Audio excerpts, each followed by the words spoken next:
Olá! No vídeo de hoje a gente conversa sobre o sensacional Hans Fallada e o seu Cada Um Morre por Si.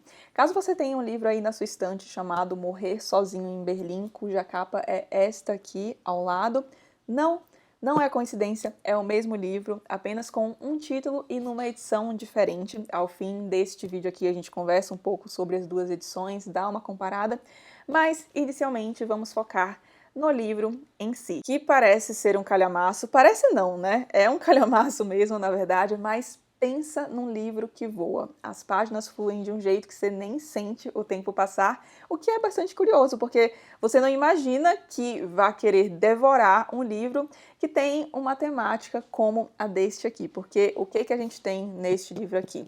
A história narrada aqui é ambientada na Alemanha, mais especificamente em Berlim, e em 1940, ou seja, no inicinho da Segunda Guerra Mundial, e a gente tem como protagonistas um casal, Otto e Anna Quangel, cujo filho, que era um jovem, estava no fronte de batalha, ele foi enviado para lutar pela Alemanha na guerra, e era um casal bastante pacífico inicialmente.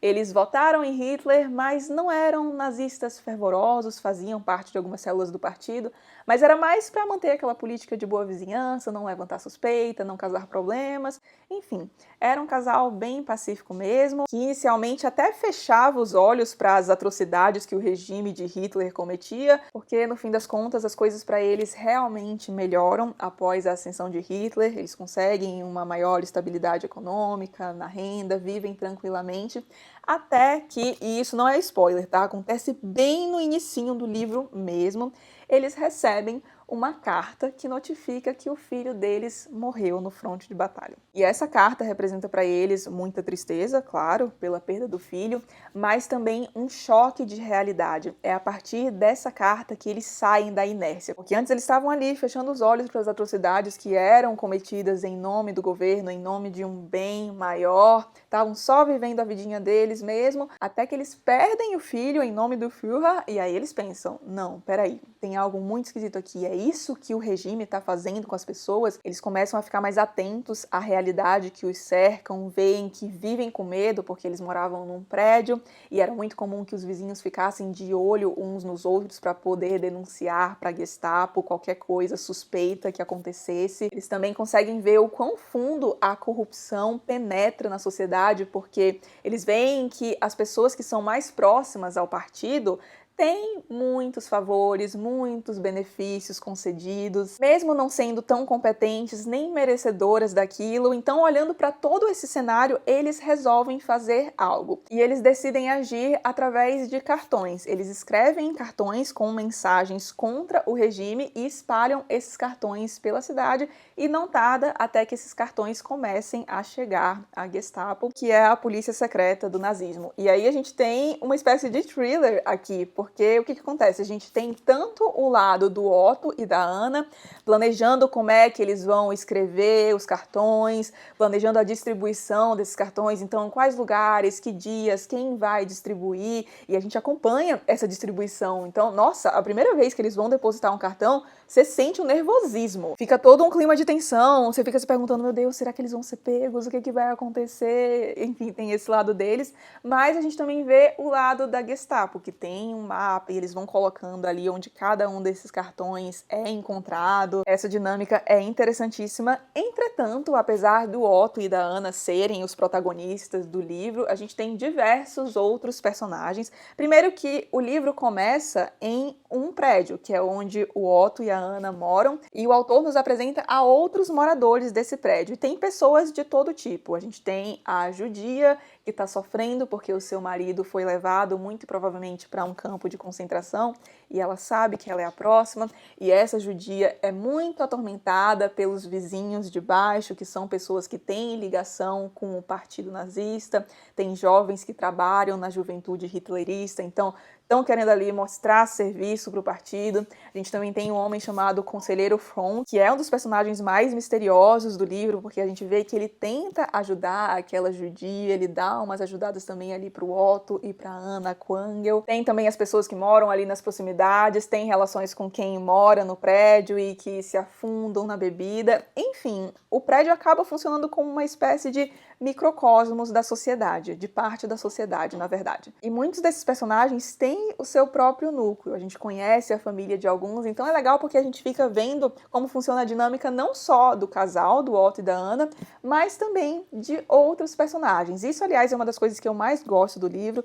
E bom, para ficar mais organizado nesse vídeo aqui, queria falar das coisas que eu gostei do livro, depois eu falo do que eu não gostei, aí faço uma conclusãozinha e a gente fala também sobre as duas edições que a gente tem para este livro aqui no Brasil. Então, falando do que eu gostei. A primeira coisa é isso que eu estava falando agora, dos diversos núcleos que a gente tem aqui no livro, porque aí a gente consegue ter uma espécie de panorama de como diversas pessoas comuns reagiam frente a um regime totalitário. Aqui a gente tem a vida de pessoas comuns em Berlim durante a Segunda Guerra Mundial.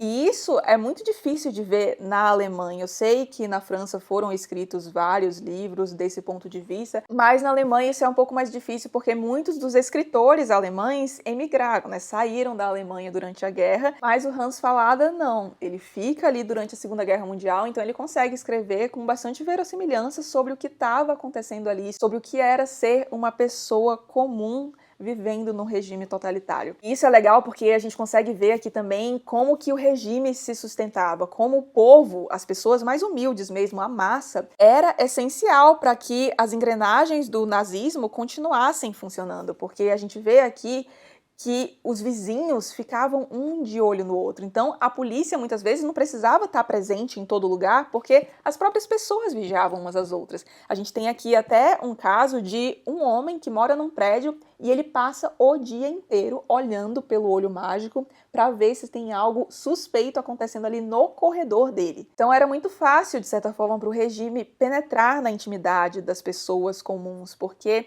essas pessoas sabiam que quanto mais elas denunciassem, quanto mais elas se mostrassem útil ao partido, mais favores elas receberiam e o partido até livrava a cara dessas pessoas em alguns casos. Dá pra ver aqui também como as pessoas se vendiam muito fácil por pequenos favores. A gente tem um caso aqui onde um personagem denuncia outras pessoas, tudo isso em troca de cigarros. E essas pessoas que se vendiam por favores fáceis também eram essenciais para o regime. E aí a gente vê um aspecto muito característico desses regimes totalitários, que é pegar pessoas que deveriam viver no ostracismo, pessoas terríveis, e colocar o holofote sobre elas, trazer importância para essas pessoas. Outra coisa que eu gosto muito aqui é como ele cria uma atmosfera de tensão, de medo a todo momento. Primeiro que a gente tem a tensão por causa da distribuição dos cartões, como eu disse, a gente fica muito tenso toda vez que é narrado em alguma cena o Otto ou a Anna distribuindo um cartão, porque a gente sempre fica se perguntando se eles serão pegos daquela vez, mas tem a atmosfera de tensão ali na sociedade mesmo, porque era isso, estava todo mundo se vigiando o tempo inteiro, e é muito triste ver como às vezes você, por exemplo, tem um amigo próximo e você começava a desconfiar daquele amigo e aquele amigo de você também. Nem as relações mais íntimas escapavam dessa desconfiança. E era essa atmosfera de pânico constante porque todo mundo sabia que se eles fuçassem um pouquinho, se a Gestapo fuçasse um pouquinho, eles iam achar alguma coisa, porque era impossível que alguém não tivesse feito algo que seria visto como ruim aos olhos do regime. Então as pessoas ficavam atentas a todo momento, porque não queriam gerar suspeita alguma, porque sabiam que se gerasse suspeita, eles iam a fundo e iam achar alguma coisa para incriminar aquela pessoa e ela ia ser mandada para um campo de trabalho, para um campo de concentração. É uma atmosfera pavorosa e a gente vê que até por isso muitos ficavam na inércia, porque pensavam, putz, se eu fizer qualquer coisinha aqui, eles conseguem me incriminar, então eu vou ficar aqui para salvar a mim mesmo e aos meus. E eu acho que todo mundo na escola ou lendo algo sobre a Segunda Guerra Mundial já se perguntou como que tudo aquilo foi possível, como que tanta gente ficou inerte frente a tudo aquilo que acontecia, a todos os horrores que eram cometidos ali. E aí, aqui, a gente consegue entender um pouco de como essa inércia foi produzida. Se eu tivesse que eleger o aspecto que eu mais gostei no livro, certamente seria isso de mostrar bem como as engrenagens funcionavam ali no nazismo aos olhos das pessoas comuns. E outra coisa que eu gosto muito aqui é que o livro vai crescendo bastante. Eu gostei do livro desde o início, mas conforme as páginas vão passando, mais preso você vai ficando e parece que o livro vai ficando cada vez melhor. As primeiras páginas podem parecer esquisitas a alguns. Eu li esse livro com outras 4 pessoas, um beijo, aliás, meninas, se vocês estiverem assistindo, e algumas delas nem estavam gostando muito do livro no início, e aí vamos pro que eu não gostei e o que eu imagino que possa não agradar muita gente aí. Primeira coisa, a escrita. É meio esquisita, principalmente no início. Depois eu acho que o Hans Fallada encontra bem o fluxo que ele queria, a coisa deslancha. Mas no início a gente tem frases mais curtas, umas coisas mais secas, você não consegue ver muito bem como é que funcionava a mente dos personagens, eles eram muito fechados. Só que eu confesso que eu não considerei isso um ponto negativo, porque eu acho que essa escrita dele, e aí não sei se foi proposital, tá? Porque teve uma outra circunstância que talvez possa ter contribuído para isso. A gente conversa sobre ela já já, sobre o por trás do livro, mas essa escrita mais seca, de períodos mais curtos no início, me ajudou, acho que a me aclimatar ao livro, sabe? A sentir bem o clima do livro. Não sei se foi algo que o Hans Fallada planejou, mas no fim das contas achei que deu certo, porque o que acontece? No início a gente realmente não consegue ver esses personagens direito, não vê muito bem o que eles estão pensando, são pessoas meio esquisitas, só que quando eles recebem a carta, o Otto e a Anna, eles conseguem se abrir, e a gente vê que era assim mesmo, nas relações, mesmo sendo casado há tanto tempo, eles eram mais fechados, não conversavam tanto assim um com o outro, e isso muda a partir da escrita dos cartões. E também a partir da escrita dos cartões a gente consegue ver melhor como é que eles pensavam, porque eles dão vazão ao sentimento deles. É como se eles sentissem um gostinho de liberdade ao escrever aqueles cartões, e aí acho que eles conseguem dar vazão aos sentimentos deles. E eu particularmente acho que isso ficou muito legal, essa sensação de estranhamento e distanciamento no início, e acho que a escrita colabora muito para isso, e depois você sente que vai se aproximando mais e entendendo melhor como as coisas ali funcionam. Então, só deixando esse ponto aqui, porque alguns podem estranhar esse início aí. Agora, o aspecto que eu realmente queria criticar, que é o fato de que, eu falei, né, que a gente tem muitos personagens aqui, só que alguns desses personagens aparecem e são meio que esquecidos no churrasco. A gente tem aqui, por exemplo, um ator que aparece em certo momento da narrativa e a história dele parece ser super interessante. Eu lembro que eu fiquei super empolgada quando ele apareceu, porque a gente foi conhecendo um pouco da história dele, também com a pessoa com que ele estava envolvida. E aí eu pensei, putz, esse núcleo aqui vai ser bem legal. E aí depois esse ator simplesmente some, ninguém fala mais nele. Então eu achei esse aspecto um pouco problemático aqui no livro, e eu queria também saber mais, mas aí eu acho que não é nem crítica, é mais coisa de curiosidade minha também. Eu queria saber mais sobre o Conselheiro From. É um personagem muitíssimo interessante, ele desempenha um papel importantíssimo aqui, e eu fiquei triste que a gente não soube tanto sobre ele. Mas era só isso mesmo que eu queria criticar, de resto, ó... Mas nem tudo que está aqui saiu da cabeça do Hans Fallada. Este livro foi escrito no imediato pós-guerra e em, pasmem, 28 dias. Sim, um livro desse tamanho foi escrito em 28 dias. Por isso que eu acho até justificável que o início tenha ficado meio esquisito mesmo, porque imagina, a gente escreveu um livro desse tamanho em 28 dias. Mas enfim, e o Fallada colaborava com um editor e poeta que teve acesso a muitos dos arquivos da Gestapo, e no meio desses arquivos constava a investigação de um casal chamado Otto e Elise Hampel, que foram condenados à morte em 1943, justamente por espalhar cartões postais pela cidade com mensagens contra o regime. E aí esse amigo do Fallada diz, acho que você podia escrever uma história sobre isso. E assim ele faz. E é muito legal ver um pouco do por trás da publicação desse livro, de como foi escrito, etc. Porque foi um livro, como eu disse, que foi publicado no imediato pós-guerra, e eu imagino que seria algo muito difícil você se colocar numa posição de analisar tudo aquilo que tinha acontecido. E ele faz isso aqui com uma lucidez e muito prontamente. É impressionante ver a dimensão do entendimento dele do que foi a guerra e também ver o que ela representou para boa parcela dos cidadãos ali. E isso vem da própria vivência do Hans Fallada. Inclusive, queria ler um trechinho que a gente tem aqui no pós-fácil desta edição da Carambaia. Aqui na página 755, tem um escritor e jornalista alemão que, numa resenha que ele escreve sobre o livro, diz o seguinte: isso foi escrito por alguém que conhece esse meio como a palma da mão, mas que, por outro lado, manteve distância suficiente para poder descrevê-lo. Ele tem precisamente a distância correta de que um escritor precisa.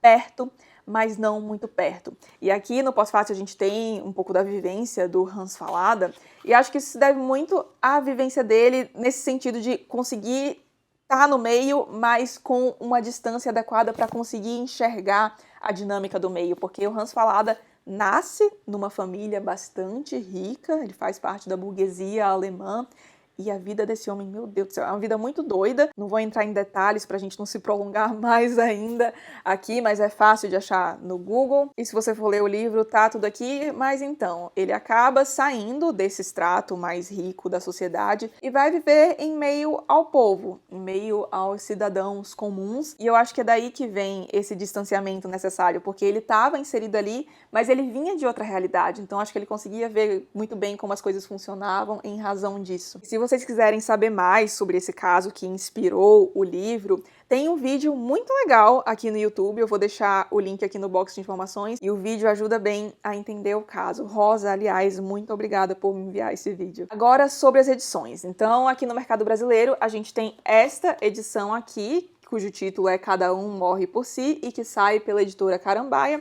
Vou mostrar aqui mais de pertinho para vocês. Focou? Acho que sim, né? Olha só.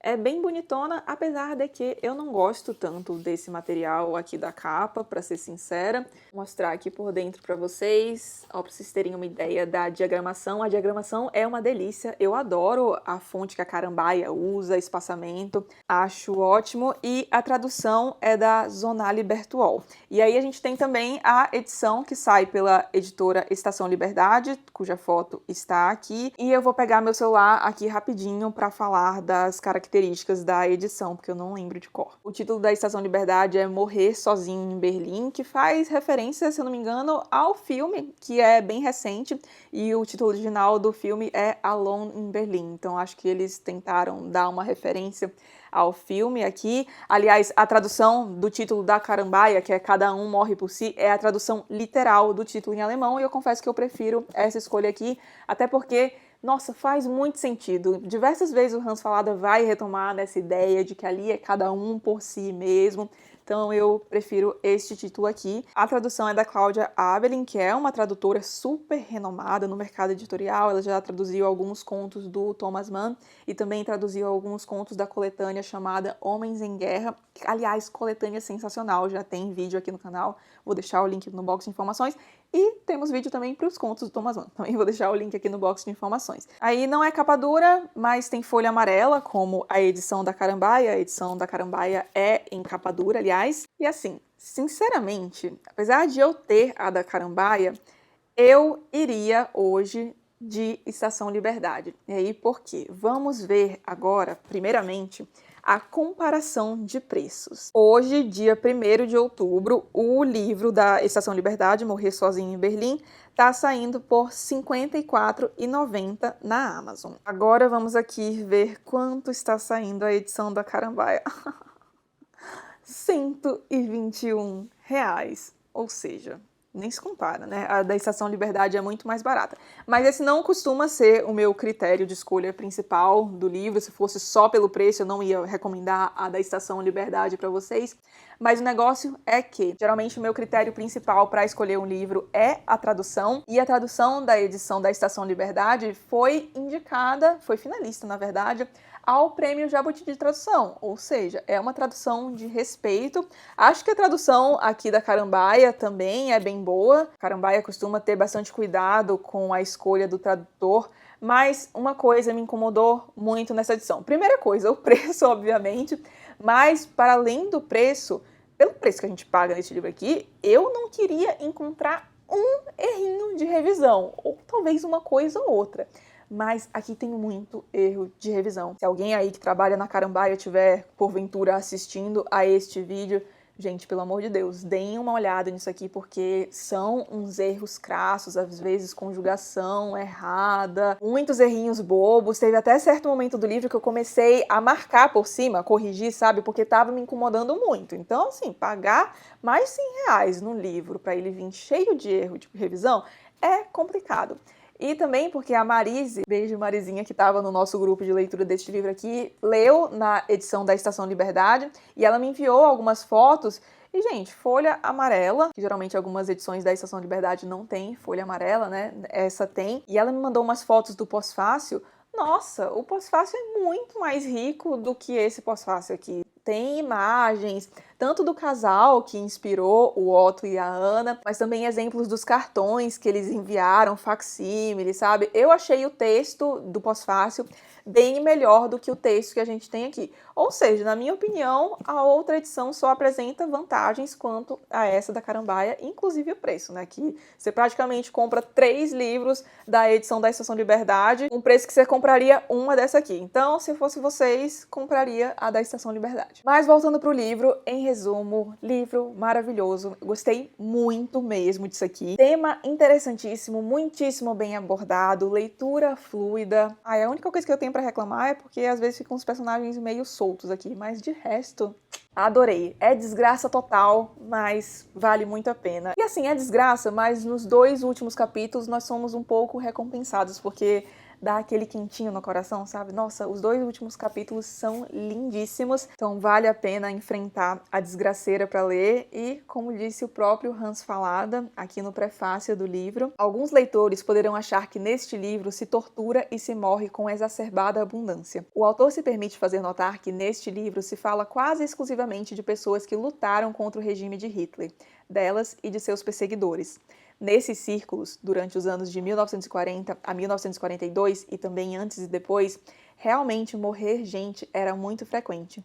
Cerca de 1/3 deste livro se passa em prisões e hospícios, e neles também a morte estava bastante em voga. O próprio autor muitas vezes não gostou de pintar um quadro tão sombrio, porém, mais luz teria significado. Mentira. Maravilhoso.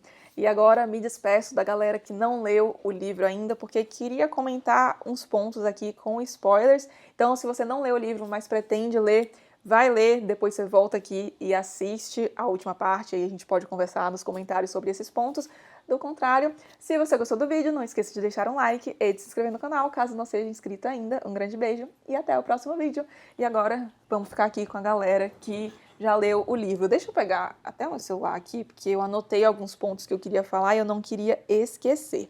Ai, primeira coisa, gente, Enno Klug, pior pessoa. Mas apesar dos pesares, eu achei o círculo envolvendo esse personagem interessantíssimo, principalmente na parte da Hattie, quando ela se apaixona por ele, o acolhe lá, etc. E por quê? Porque a partir daquilo eu fiquei pensando em como deve ser difícil você ter uma rede de relacionamentos naquele período tenebroso, porque a gente vê que quando caía uma pessoa, ela não caía sozinha, ela arrastava todo mundo do círculo junto com ela, às vezes pessoas com quem ela nem tinha contato direito. E o próprio caso do Otto e da Ana, né, que a Ana acabou falando da Trudel em algum momento na investigação, e aí acabou que veio a Trudel, veio o marido dela, veio o irmão da Ana também, enfim, um negócio tenebroso. Então eu fico pensando, porque deve ser ruim, você se sente numa situação de muito isolamento e deve querer um acolhimento de amigos, etc.